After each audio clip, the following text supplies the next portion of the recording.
Halo teman-teman, jumpa lagi di channel saya Sebar Review TV. Kali ini kita akan bahas sedikit cerita dari teman kita. Kita sebut saja inisialnya RP ya. Jadi Bang RP ini dia kena kasus hacker dari aplikasi Kredipo. Jadi sebenarnya si Bang RP ini dia nggak punya aplikasi Kredipo dan nggak pernah pinjam ke pinjol manapun selama ini ya. Cuman sebelumnya dia pernah pengajuan di Lazada, itu juga gagal ya. Jadi tidak disetujui oleh aplikasi tersebut, intinya nggak bisa daftar lagi gitu ya. Nah tiba-tiba guys, jadi ikutin aja ya, kita baca aja dari chattingnya ya. Jadi teman-teman biar nggak penasaran juga. Oke, sebelum kita mulai jangan lupa untuk like, share, and subscribe ya teman-teman. Oke, nah berawal dari awal ceritanya itu, permisi bang, saya yang tadi chat di IG, kebetulan saya ada masalah sama di Kredipo. Tiba-tiba saya ada tagihan padahal tidak ada pengajuan. Nah, saya tanya kan, kronologisnya gimana bang? Nah, dia ngirim ini teman-teman ya, ini bukti transaksinya ya, bukti transaksi yang dilakukan oleh si hacker tersebut. Dia bilang tiba-tiba ada seperti ini bang, saya dapat tagihan. Nah, transaksi tersebut dilakukan sekitar tahun 2018 sampai tahun 2020 dan ditagihnya itu baru kemarin guys ya, 2022. Berarti berapa tahun tuh ya selangnya ya, berarti selangan itu ada sekitar 2 tahunan lebih ya. Oke, padahal saya merasa tidak pernah melakukan transaksi. Hari ini saya didatangi debt collector, tiba-tiba disuruh melunasi semua. Mereka secara sepihak membawa data KTP dan bukti tagihan. Nah, apa yang harus saya lakukan bang? Dia bilang begitu. Ya saya bilang aja, abang punya aplikasi Krediponya enggak? Kok bisa nggak tahu ada transaksi? Dan biasanya kan kalau kita transaksi di Kredipo itu, walaupun atau ada hacker yang ngehack akun kita, pasti ada email dong ya, kayak email kita atau pemberitahuan ke akun atau SMS ke nomor kita yang terdaftar di akun tersebut teman-teman. Dia bilang saya tidak punya bang, katanya. Nah masalah di sini teman-teman ya, dia tidak punya akun dan tidak pernah mendaftar ke Kredipo ya gitu. Tapi kok tiba-tiba ada tagihan sekitar 7 juta teman-teman. 7 juta loh. 7 juta pada zaman begini lumayan loh ya, orang lagi susah duit ya. Ini saya penasarannya, dia nggak punya aplikasinya tapi kok punya tagihan gitu ya, udah 2 tahun yang lalu lagi.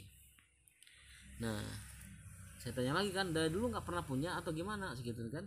Nah seingat saya, ini dia cerita teman-teman ya, seingat saya pernah pengajuan itu pun di Lazada, bukan di Kredipo, dan itu ditolak alias gagal guys ya. Jadi sebenarnya dia daftar ke mungkin pinjol atau mungkin cicilan kali ya, tapi gagal ya. Intinya kan nggak bisa dong ya.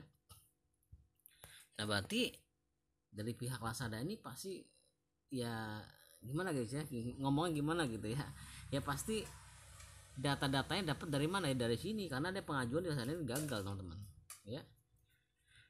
Selebihnya saya nggak pernah namanya pinjaman online, jadi dia nggak pernah minjem ke nama pinjaman online. Nah makanya dia kaget guys, tiba-tiba ada tagihan sebesar 7 juta rupiah dari pihak Kredipo, dan itu dia saya datang ke rumah teman-teman ya.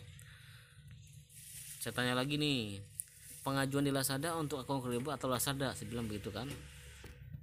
Selama ini ada nggak yang pinjam data pribadinya bang, saya bilang gitu. Terus tadi kata desinya gimana bang, tetap suruh bayar atau enggak? Nih dijawab teman-teman ya, data saya nggak pernah saya pinjam ke siapa-siapa bang, dan hanya itu transaksi 2 tahun yang lalu. Kenapa baru sekarang ada tagihannya gitu? Saya terus terang diancam tadi berdua, berarti dia itu berdua ke rumah teman-teman ya, mau ke kantor polisi, malah mereka menantang. Nah, jadi si abang RP ini dia ngajak kantor polisi, tapi tiba-tiba dia saya itu menantang, ayo, mungkin begitu kali ya. Jadi dia ayo barang-barang, mungkin begitu kantor polisinya gitu. Nah saya bilang nggak apa-apa, lapor ke kantor polisi aja bang. Nah, sengaja itu mereka menantang buat ke kantor polisi biar abang nggak berani lapor polisinya. Saya bilang begitu, nggak usah takut diancam. Beberapa kerabat lain, adakah yang ke kantor polisi bang? Saya terus terang shock bang. Ya sekarang teman-teman gimana nggak shock ya, karena kita nggak punya aplikasi krediponya dan tiba-tiba ada tagihan 7 juta rupiah. 7 juta itu lumayan gede loh teman-teman ya, zaman sekarang ini susah nyari duit 7 juta itu. Nah setelah itu saya jawab kan, jadi teman-teman di sini yang pernah ke hack atau ketipu di akun kredipo tersebut, rata-rata sih lapor ke polisi. Jadi nanti lapornya ke bagian SPKT, nanti dapat surat ya, surat dari kepolisian bahwa itu terjadi penipuan atau penghakian akun di aplikasi tersebut gitu. Itu terus terang takut katanya, shock bang, sampai gemetaran katanya guys ya. Nah, sekarang gimana gak gemetaran guys ya, datang ke rumah tiba-tiba ya, nggak ada angin nggak ada hujan, tiba-tiba datang DC-nya ya, gimana gak kaget, surprise gitu, kaget banget pokoknya. Saya bilang santai aja bang, gak usah takut gitu ya, nggak pernah ada hutang soalnya anak saya sampai ini kasihan banget anaknya guys ya. Anaknya ini aduh bisa-bisa tekanan batin teman-teman ya, atau mungkin aduh gimana ya, ya gitulah teman-teman. Kalau DC datang ke rumah itu ya mereka tuh sengaja emang gimana ya, gimana caranya supaya si customer itu bayar tagihan tersebut. Karena apa, karena mereka juga didesak atau dipaksa sama kantornya harus dapat tagihan tersebut gitu. Intinya kalau dia itu gini teman-teman ya, ya anda hutang ya anda harus bayar, intinya begitu aja kalau dia sih gitu ya.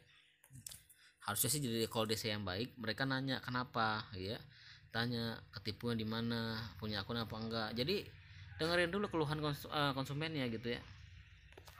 Biasanya rata-rata kalau desa aplikasi sih langsung pokoknya anda hutang ya anda harus bayar begitu teman-teman. Nah saya bilang untuk sementara saya lapor aja ke RT setempat lu bang segitu kan ya. Dia nanya lagi apakah masih ditagih atau ada jalan tengah. Terus pihak kredipo nggak ada solusi bang, semisal kita lapor ke situ. Saya jawab juga pihak kredipo nggak mau tahu, tetap harus bayar. Nah kalau kayak abang ini gampang lapor ke polisinya karena nggak pernah punya akun kredipo. Ya iyalah guys, dia kan nggak secara nggak punya akun kredipo teman-teman ya. Nah tiba-tiba ada tagihan ya kan, kecuali nih yang dipermasalahkan oleh si kredipo tersebut, satu, kita mengasih kode OTP, mengasih nik KTP, atau ngasih nama ibu kandung, atau ngasih namanya pertanyaan keamanan ya, keamanan akunnya, pertanyaan rahasia gitu ya. Nah biasanya kalau kayak gitu si kredipo malah dia tetap nggak mau tahu gitu ya. Nah kalau kayak si abang ini, dia kan nggak punya aplikasi krediponya ya kan, masa orang lain makan nangkanya ya dia yang dapat getahnya doang, kan kasihan banget gitu loh.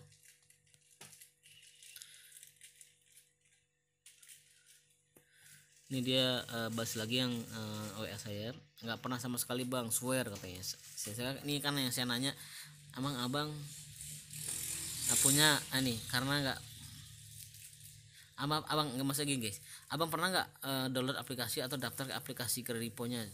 Dia jawabnya gini, nggak pernah sama sekali bang, swear katanya. Saya di Surabaya bang, terima kasih sarannya bang, agak tenang katanya. Semisal biasanya saya ajak ke kantor polisi, mau apa tidak ya katanya. Ya nggak tahu ya gitu ya, tadi kan mereka menantang pasti ya mau berarti gitu.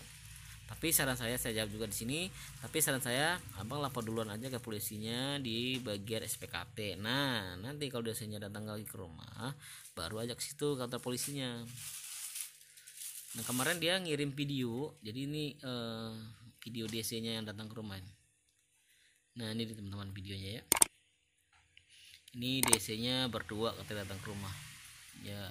Anaknya istrinya jadi takut katanya, jadi shock gitu, karena sebelumnya mereka nggak pernah kasus kayak gini gitu ya. Tiba-tiba dia ada kasus seperti ini ya, jadi kan kaget banget teman-teman. Nah gimana tuh, dia jawab, stres saya bang, habis ini saya lapor ke kantor polisi, terima kasih sebelumnya, semoga diberikan kelancaran. Sama-sama bang ya, semoga juga abang diberikan kelancaran.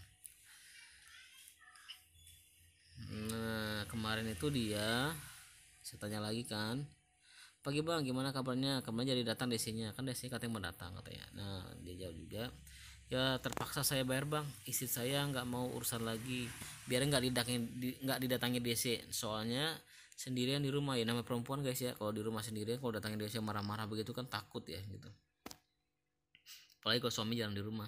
Tapi saya nego kredipo, saya awalnya 7 juta jadi 2,5, apa sudah katanya begitu.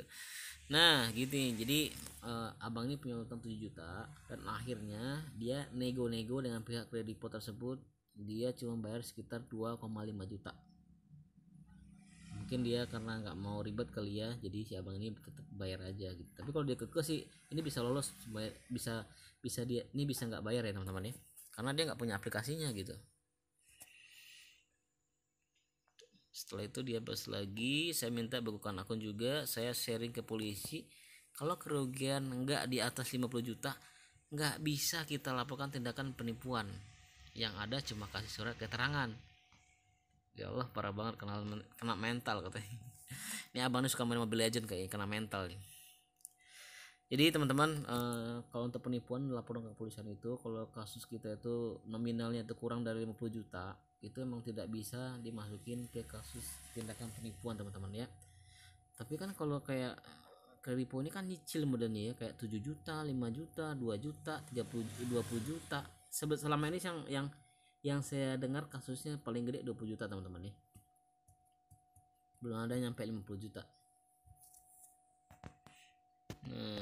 Nah kalau kayak gini kan, kalau nggak bisa bikin surat laporan penipuan, kalau harus 50 juta gimana dong ya, masyarakat rugi gitu, yang untung siapa? Wallahu alam lah yang untung siapa gitu ya, pasti penipunya teman-teman. Oke teman-teman, sekian dulu untuk cerita dari abang RP ini. Jadi semoga bermanfaat video ini buat teman-teman yang lain. Boleh di share juga video ini ke grup keluarga, ke teman-teman terdekat, supaya apa teman-teman, supaya mereka tidak jadi korban penipuan selanjutnya teman-teman ya. Wabillahi taufiq wal hidayah. Assalamualaikum warahmatullahi wabarakatuh.